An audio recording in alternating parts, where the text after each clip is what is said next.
Začalo to 24.10.2011, 9 hodin a 8 minut.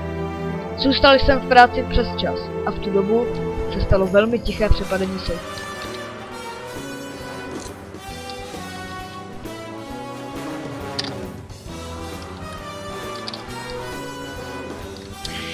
Tak na 3. 1, 2, 3. Jdeme! Policie! Policie! Na zem! Ke stěně, dělej! Staňte z postele, ke stěně! Dělej! Jo, a zapomněl jsem zmínit, že to svalili na mě.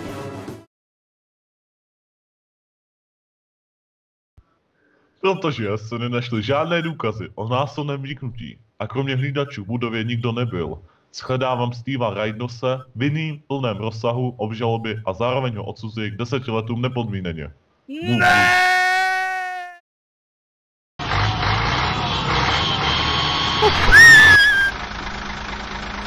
Vypadá to, že jsme tak.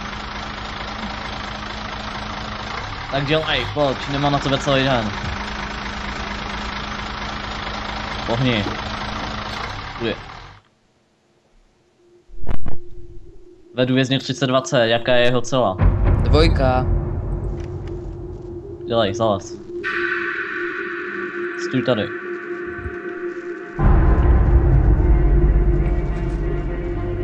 Dělej, běž tam.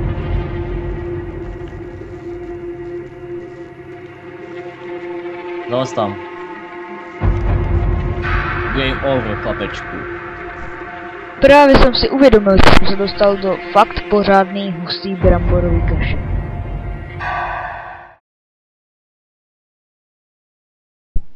Čas na spochování, dělejte, připravte se. Ty, dělej, pojď. Běž dolů, doprostřed. Stůj tady. A ty taky. Jenom svému Dělej mejdlu. to tady. A běžte. Dělejte, nemám na vás celý den. Nějaká špinavá voda. Použiju tuhle. Mám dobrý mejdlo, chceš půjčit? Jo. Dík. Ve skutečnosti ti nechci půjčit mejdlo, ale to tu strašně, měli bychom se odsud dostat. Mám nějaký plán. Jo? Potom to probere. Co si tu šuškáte? Nic, jenom... Tohle na samotku. Dělej.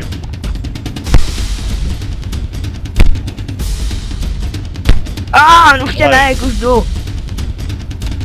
A ty docela, dělej. Au! Ne, au!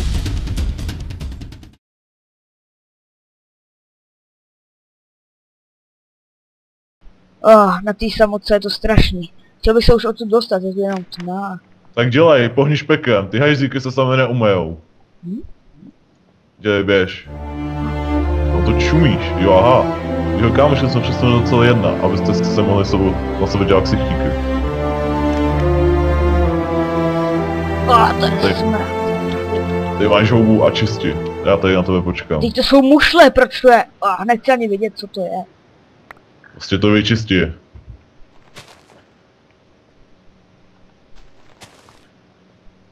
Hotovo. Co mi tu dáváš ty, to si nech? A běž zpátky. Aspoň mám co A k večeři.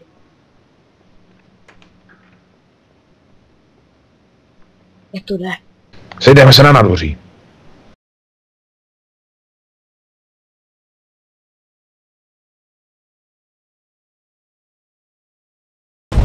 Kde může... Tady je. Čau, máš nějaký ten plán? Jasně, že mám plán. Takže, až se zase dostaneš na celu, tak ti ve sprchách dám krumpáč a pak se dostaneme do potrubí. Dobře, ale když si zase budeme povídat půl ve sprchách, tak mě zase na samotku budu sam čistit záchody. Takže... To je dokážeš to přežít. Jo, snad jo. Ale ten hnědý věci mě minule málem zabily. Dobře, takže to uděláme a potkáme se v potrubí. Jo, co u těch to stojí? Dobře, to bude, takže nezapomeňte ten krumpáč nějak propašovat za spotkama při dalším sprchování. Jasně. Zatím se měj.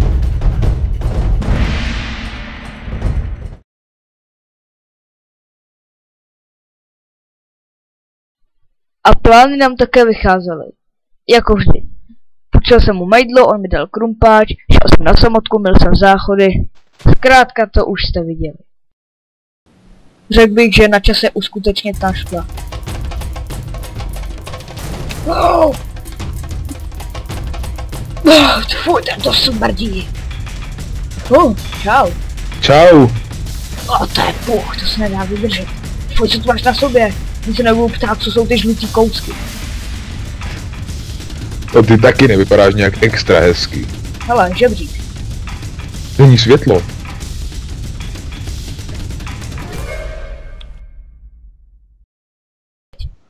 Hej, on to fakt funguje. Stráže, Rychle pojď. Hej, chyťte, podkopej se! dělejte, palte na mě, Zdej! dělejte, palte. Sakra, ne! Musím běžet. Ne! Po 12 hodinách strávených v poušti jsem myslel, že podlehnu. Ale našel jsem nějakou podivnou trať a stanici jménem Kaktusová země. Vevnitř byla pitná voda. Krabice s jídlem. Ano, pořád jsem špinavý, neměl jsem čas si to utřít. Pouště nemá to. A nějaké divné vozejky. Startovací mechanismus byl... Zkrátka jsem nevěděl, jak se to ovládá. Takže jsem si tam dal vozík s bednou, zatáhl jsem zapáčku, fungovalo to. Není to provést ještě sám ze sebe. Zkusil jsem tentokrát šudit. Fungovalo to. Mezi tím, co jsem cestoval, a ano, byla to dlouhá doba, jsem přemýšlel, jak se pomstit. Po pár měsících civilizace, na kterou jsem si opět zvykal, jsem potřeboval najít důkazy, aby jsem se mohl obhájit u soudu. Ano, mám na mysli videonahrávku z banky, aby jsem dokázal, že jsem to fakt neudělal. Bylo poté těžké vymyslet, jak to jenom udělat. Projít kolem spícího hlídače, vzít disketu a už jenom pelášit. A abych se dostal co nejrychleji na soud, šel jsem přímo na policii. To je on, chyťte ho! Na něj! A proto tě odsuzuje na... Námitka! Proč si myslíte, že jsem sem tahal tu obří LCD televizi? Ne, fakt není pro vás. Sice vím, že máte 40, ale to mi je jedno. Mám tu tady to CDčko, které dokazuje, že jsem ten čin neudělal já.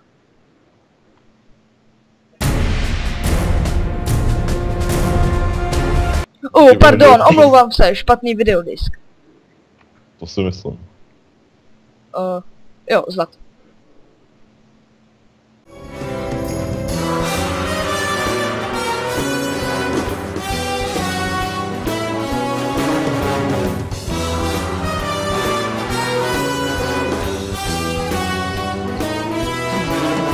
Takže co vy na to? Tento disk mění pohled na celou situaci. A proto chci 2 miliony odškodného. Máte je mít. Nakonec to byl tenhle parchant, který za všechno mohl. A díky němu jsem si mohl pořídit tuhle pěknou vilu. Jo, a kromě toho mám zase zpátky můj super hustý oblek.